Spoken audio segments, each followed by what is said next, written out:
nós falamos aqui, falamos das coisas de Jesus. A mim, verdade, ninguém vai ao Pai se não for por Jesus.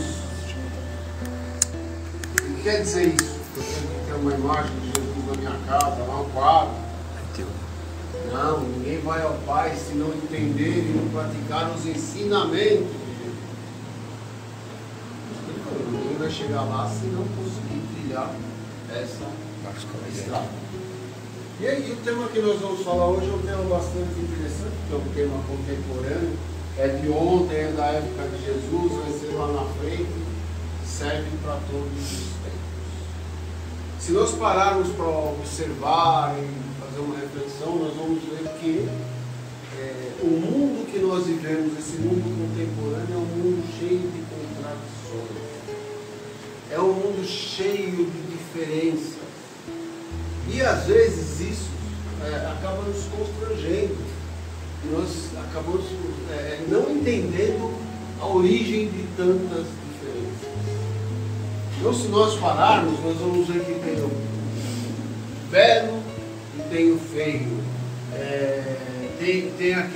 Tem o anônimo e tem o famoso. E assim por diante, tudo dentro da nossa vida nós vamos encontrar contradições. E é lógico que chega a determinado momento nós começamos a tentar entender o que está acontecendo. Entre essas diferenças marcantes, existe uma que é a riqueza e a pobreza. Então nós temos no nosso planeta pessoas pobres e pessoas ricas. E como eu estou falando de pessoas pobres e pessoas ricas, eu estou falando do quê? Estou falando de coisas materiais. Dentro do nosso entendimento, quando nós falamos, ó, isso aqui é rico, nós estamos entendendo que essa pessoa tem posse, tem dinheiro, tem uma série de propriedades, enfim, ela tem bens materiais. E por outro lado, quando falamos essa pessoa é pobre, é porque ela não tem nada disso. Essa é a nossa cabeça, logo que nós pensamos nesse assunto. Mas, se nós formos analisar o planeta como um todo, existem estatísticas que dizem o seguinte: 1% da população do planeta detém 2/3 da riqueza. 1% detém 2/3 da riqueza do planeta. Isso quer dizer que 99% acabam ficando com o restante, que é aquele 1/3 da riqueza do planeta. Então nós temos uma diferença muito grande. Nós temos extremos muito grandes. Nós temos biliardários e temos os miseráveis, os dois extremos. E nós vamos todos juntos aqui, fazendo parte daquele pessoal que está no meio, né? Nós não temos aquela pobreza extrema, também não somos milionários, mas nós estamos naquela grande massa, que é a massa que está no meio desses extremos. E com essas diferenças todas, estando nessa situação, é que nós temos que buscar um jeito de nos aprimorarmos, um jeito de nos melhorarmos, sabendo de toda essa situação. Ora, com tanta riqueza, mesmo que concentrada na mão de poucos, existe um avanço tecnológico fantástico. Tecnologicamente, nós já avançamos muito, né? A nossa medicina de hoje não tem nada a ver com a medicina de 50 anos atrás. Nós estamos extremamente avançados. Mas mesmo assim, com essa concentração de dinheiro, com todo esse dinheiro, ainda existem pessoas que vivem uma vida indigna. Elas não têm o mínimo necessário para sobreviver com dignidade. Então começamos a pensar: por quê? Por que tantas diferenças? Por que o meu vizinho tem 3 carros e eu tenho que pegar o metrô todo dia e vou a pé no metrô? Por que meu vizinho tem sítio e eu não tenho? Ele tem casa, tem 3, 4 casas, eu não tenho. Aí você começa a olhar o mundo e ver que existem grandes diferenças. Por quê? E a pergunta não é só o porquê. Por que isso acontece? Será que Deus olhou para mim e falou, ó, aquele cara lá, deixa ele lá, mano. É lá, aposentado, tal, o dinheirinho dele, nada de riqueza. Será que isso é aleatório, isso é escolhido? Se não, você vai ser milionário. Você vai morar debaixo da ponte. Será que isso acontece desse jeito? Então, o que nós vamos compreender com o estudo da doutrina é que tudo isso tem explicação. Por isso que a doutrina espírita acaba suprindo as nossas expectativas. Tudo isso tem explicação. Tudo isso é permitido por Deus. Não é que Ele escolhe um, escolhe outro. Ele permite. Tudo que nós falamos aqui desde o começo, se não tiver base naquela palavrinha chamada fé, nós estaremos perdendo tempo. Então, tudo vai depender da nossa fé. E Deus permite então que existam essas diferenças, não só de parte de riqueza, parte de poder, de tudo. Mas por quê? E aí vem a doutrina e nos explica que pobreza e riqueza são próprias. Nós, como espíritos imortais, criados por Deus, seres humanos, nesse universo imenso, nós temos a possibilidade, quando estamos desencarnados, uma consciência um pouquinho mais lúcida, uma consciência um pouquinho mais clara, junto com os nossos mentores do plano espiritual, nós acabamos tendo a oportunidade de escolher as nossas provas. Como isso acontece? Eu olho para trás, com a ajuda dos mentores, vejo todas as minhas vidas, vejo tudo que eu fiz, vejo onde eu tropecei, vejo onde eu me dei bem.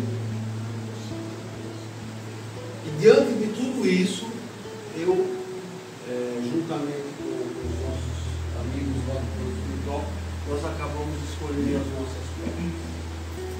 Então, tudo que nós estamos passando hoje aqui, tem duas situações. Tem a situação da causa e efeito. Pode ser que eu esteja colhendo o que eu plantei. E se não for isso, o que é? É uma prova. Você não falou que é valentão, você não falou que é forte, você não falou que não ia ficar nervosinho com determinada situação, que ia superar isso, superar aquilo, que ia perdoar, que não seria egoísta. Prova. Então agora você vai lá, encarna, e encarnado você vai ter a possibilidade de provar que você está forte o suficiente para seguir adiante, que aquilo vai fortalecer o seu espírito. Então nós temos riqueza, vamos pegar os dois extremos, né? Nós temos a riqueza e temos a miséria. São duas provas. E eu pergunto para vocês, qual delas vocês entendem que seja a mais difícil? Qual é a prova mais difícil? É a prova da riqueza ou é a prova da pobreza? Estou falando, é só para ficar olhando comigo. Não? Todo mundo acha que a riqueza, então, por isso que vocês são pobres, né? Ninguém quer ser rico. Na verdade, é tanto riqueza como pobreza, né? Demandam do espírito, de nós, individualidades, um esforço muito grande para superar essa prova. Senão não seria prova. E quais seriam os problemas da riqueza? A pessoa extremamente rica. O que acontece com essa pessoa? A riqueza, eu não quero generalizar, falar de todo o rico da cidade, tá? Mas, pela amostragem, né, a riqueza possibilita a abertura de várias portas. Ela facilita muitas coisas. E normalmente a riqueza vai te facilitar na parte material. Alguém duvida que se nós estivéssemos aqui todos bilionários, essa sala estaria vazia? Ninguém aqui, porque todo mundo estaria ocupado, né? Recebendo seus amigos, participando de eventos, viajando. Ok, lá no Santo Espírito. Eu tenho a minha cabeça ocupada com o quê? Com as coisas materiais, porque eu sou rico, eu tenho poder, eu posso. Então a riqueza é um grande problema para quem não sabe lidar com ela. A riqueza não é um mal, gente. Olha, a riqueza não é um mal. Agora, ela pode ser mal aplicada. Por outro lado, nós temos a pobreza. E qual que é o grande problema da pobreza, além da falta de dinheiro? Bom, a riqueza tem uma coisa de positivo. Por exemplo, as pessoas ficam mais sensíveis, as pessoas ficam mais espiritualizadas, as pessoas procuram as igrejas, os centros espíritas, elas começam a buscar uma aproximação com Deus, porque a cabeça dela não permite que ela fique sonhando, se distraindo com as coisas materiais. Então aquele pouquinho de tempo que ela tem, ela vai lá no centro espírita segunda-feira à noite. Vai lá, né? Se prepara, se fortalece. Essa é uma das partes boas de ser pobre. Porém, ser pobre não quer dizer que exista uma facilidade.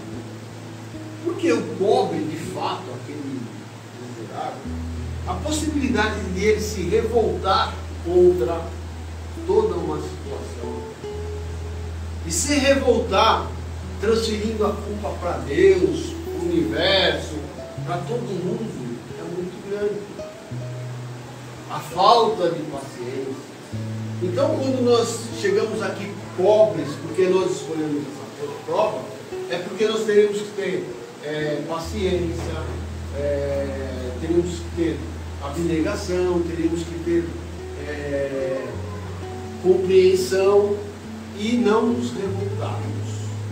E isso é difícil. Falar aqui, que eu estou falando, é fácil, né? Na hora que aperta o calo lá, é que aparece a verdade.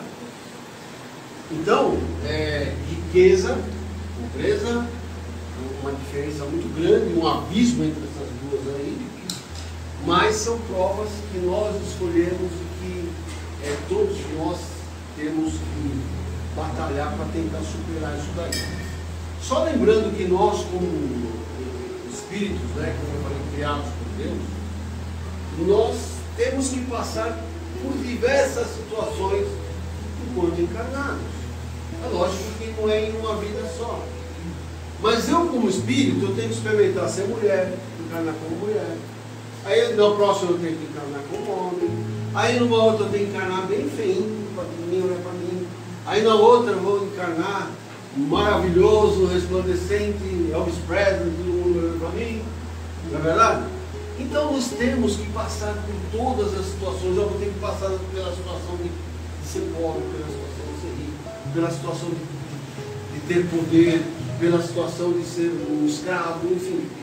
Todas essas situações o espírito tem que passar, porque ele vai compreender cada situação e vai tirar ensinamentos. É lógico que isso demanda diversas encarnações, mas todos nós temos que passar por essas situações. Ó, se você não foi isso, vai ser. Se não foi, vai ser um dia. E assim por diante. Tem uma história, que eu acho até que vocês já conhecem, que é do rico e o Lázaro. É uma passagem que Jesus nos conta no Evangelho, através de Lucas capítulo 16. E o que conta essa história? Conta que havia um senhor muito rico, riquíssimo, que se vestia de púrpura, que se vestia com as roupas mais finas da época, que tinha um palacete maravilhoso, que tinha tudo do bom e do melhor. Esse era o rei. Mas havia também o Lázaro. E o Lázaro ficava na porta da mansão daquele ricaço, esperando que pelo menos algumas migalhas sobrassem da mesa do rico. E ele passou ali muito tempo, e acabou que ele desencarnou-se sem ter a atenção, o atendimento da vida. Ele desencarnou e conta a história que ele foi para o seio de Abraão. Tá? Abraão não é Deus, não. Abraão é um personagem que está lá representando, um grande mentor lá, mas ele foi lá para o seio de Abraão. Quem? Aquele amigo, aquele mendigo que desencarnou. Direto para o céu. Vamos arredondar a coisa para todo mundo ver. Foi para o céu. Passou algum tempo, desencarna o rico. E aonde ele se encontra? Para nós entendermos direito, no inferno. O inferno do jeito que as pessoas falam por aí, com diabinho, com espetinho, com frigideira, não é esse inferno. O inferno é um inferno de consciência. A pessoa é atraída para determinada região do plano espiritual como efeito de uma causa. Porque o que você fez aqui, você vai, quando aparecer lá no plano espiritual, você vai ser dirigido para algum lugar, com assessorias mentores ou não. Mas estava o nosso amigo rico lá no lugar de tormentos. Ele mesmo fala que é lugar de tormentos. E ao longe ele conseguia ver Lázaro com Abraão. E aí o que ele falou? Ele gritou de onde ele estava: Pai Abraão, por gentileza, peça para o Lázaro molhar a ponta do seu dedinho na água e colocar na minha língua para ver se me alivia um pouco tanto tormento que eu estou sofrendo. E aí o pai Abraão falou o seguinte: olha, você lembra que quando você estava lá encarnado, você teve de tudo? Tudo foi facilidade para você. E você lembra que o Lázaro não tinha absolutamente nada? Eu estou te falando isso só para você entender por que você está aí. E aí ele falou assim: então, pai Abraão, faz o seguinte,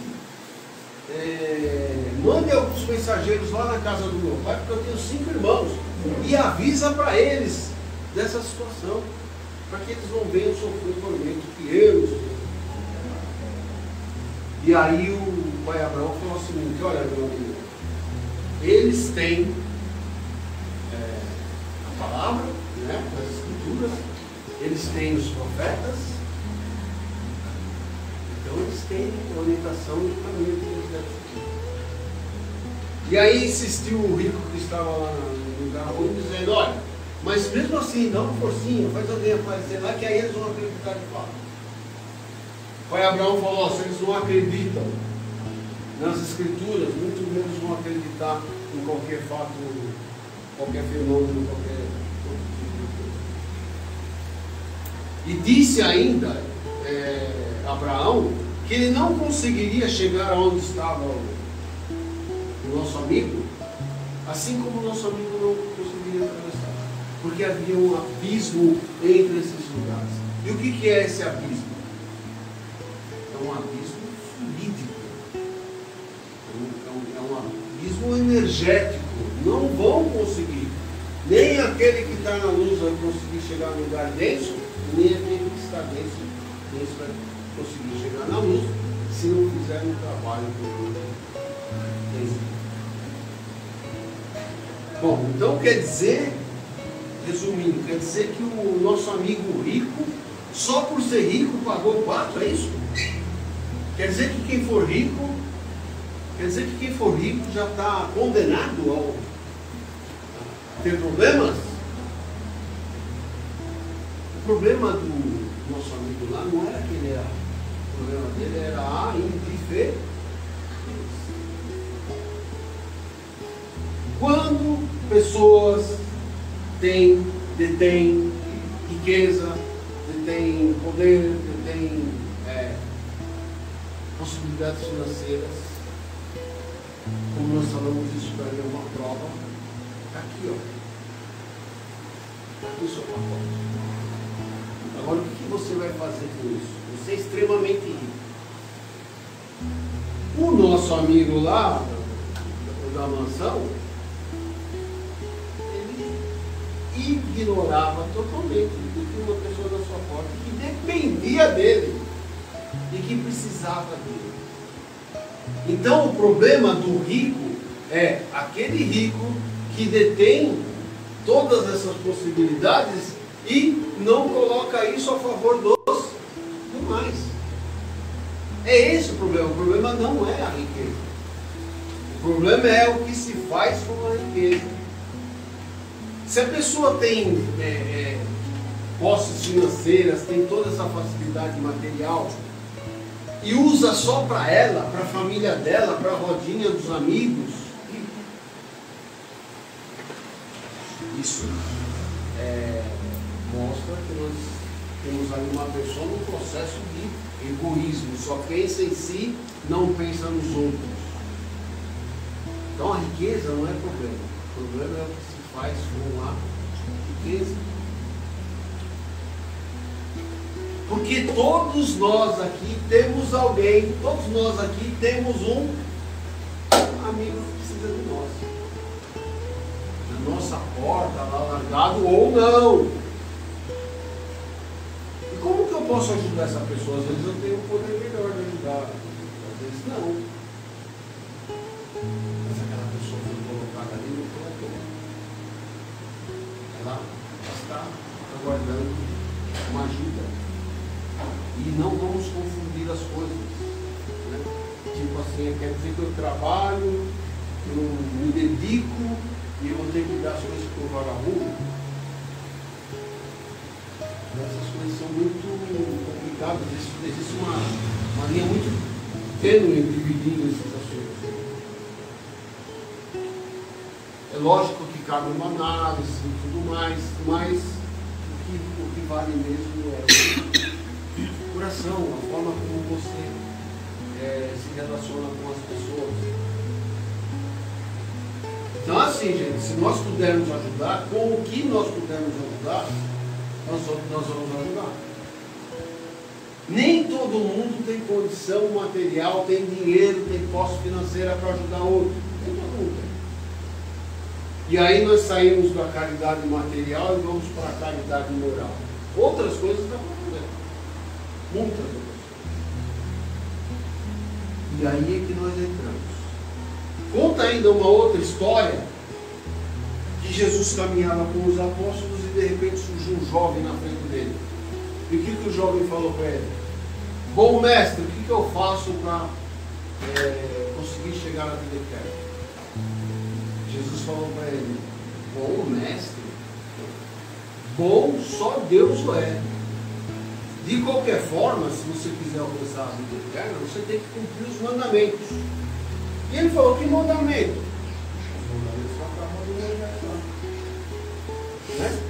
Honrar pai e mãe, amar o próximo, não furtar, não matar, não cometer adultério. E aí ele falou para Jesus: mas desde jovem eu já faço isso. Eu cumpro todos os mandamentos. Olha aí. E aí Jesus falou para ele: então tá. Então agora você vai, vende todos os seus bens, se desfaça de tudo que você tem materialmente, o que você conseguir arrecadar, você distribui com os pobres, vem e me segue. Esse é o caminho da perfeição. Esse é o caminho que vai nos levar à vida eterna. O que aconteceu com o jovem? Ele era extremamente rico. E ele ficou muito triste, mas se desfazer das coisas dele, não.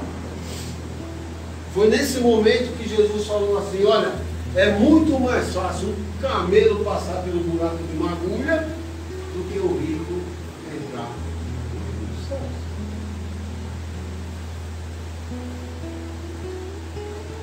Só que a gente não pode levar essas coisas ao pé da letra, como eu falei. A riqueza, ela é necessária desde que bem empregada. Dinheiro disperso, riqueza dispersa, pouco agrega para a sociedade. O que acontece quando nós colocamos esse dinheiro tudo junto com algumas pessoas, com algumas empresas? Esse dinheiro que está todo consolidado ali, todo junto, ele tem um poder de provocar mudanças na sociedade, mudanças positivas, né? Mudanças de tecnologia. Por isso que a concentração de dinheiro, ela acaba sendo benéfica para a população. Então por que esse dinheiro não está comigo? Poderia estar comigo, né? Deixa comigo, eu faço isso. Vai ficar mais fácil. Bom, e aí eu digo para vocês o seguinte: se nós pegássemos todo o dinheiro do mundo agora e distribuíssemos aqui de forma igual e com todo o restante do planeta, vamos dizer que todo mundo saiu com 10 mil reais no bolso, o planeta todo mundo igualzinho, não tem diferença, foi feita uma justiça, certo? Aí eu falo assim, vamos voltar daqui a um mês. O que aconteceu com um desses? Guardou dinheiro lá. Eu não vou mexer nisso aqui não, cara. 10 pau, deixa quieto aqui, do jeito da economia aí. O que aconteceu com o outro? A primeira coisa que ele viu, ele comprou. Ele estava precisando de um carro, já.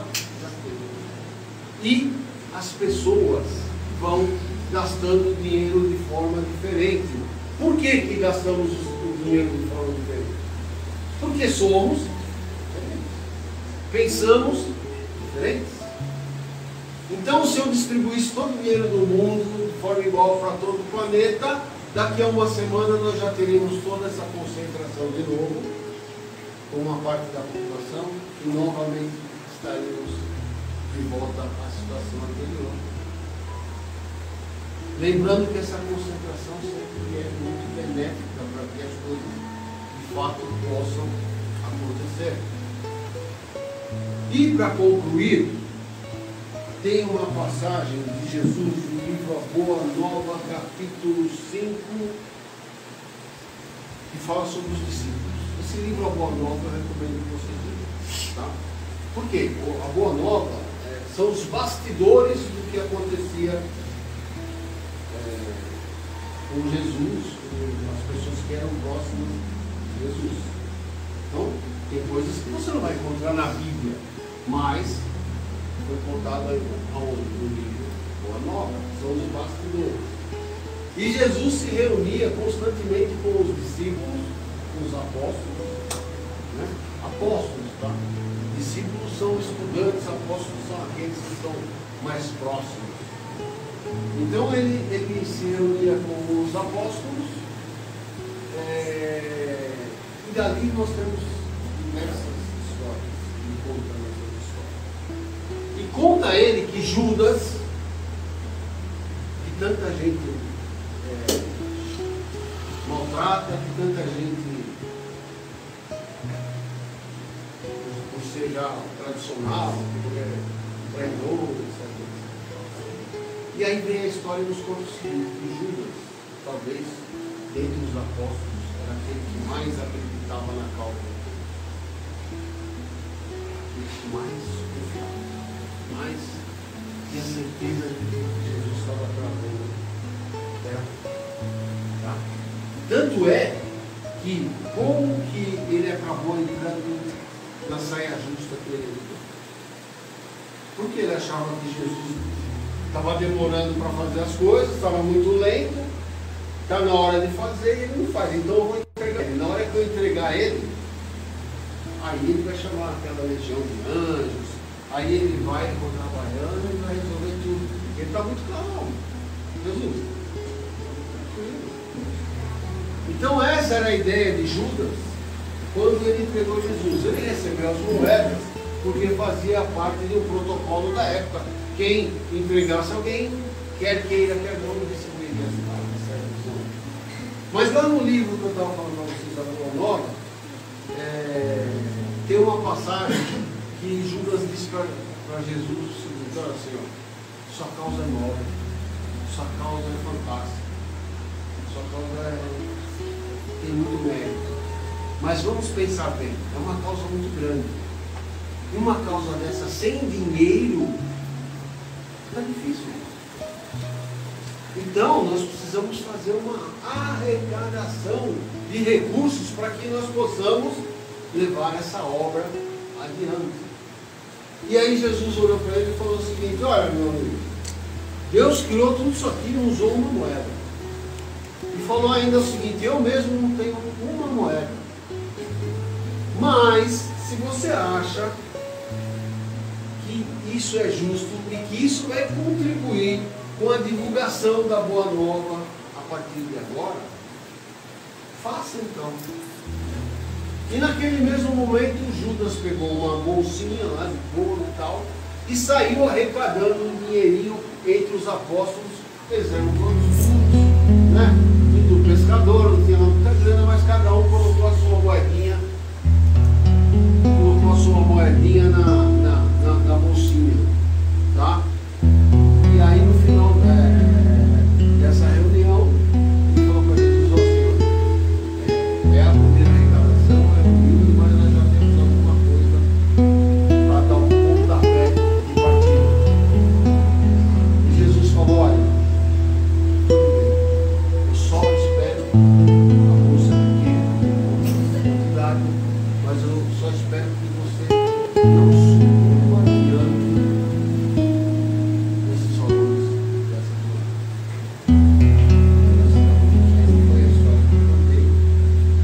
Eu acho que a moeda está totalmente fora do contexto, mas então assim, dinheiro é ruim? Não. Eu tenho que ser pobre para ir para o céu? Não. Tem muito pobre que não vai. Tem muito rico. Então, a questão é individual. A questão é como eu entendo a vida e ao que eu dou valor na vida. Lembrando que nós vivemos em sociedade. Não adianta nós nos isolarmos. O que nós precisamos? Precisamos nos relacionar com outras pessoas e a partir desse relacionamento, essas pessoas vão saber do que eu preciso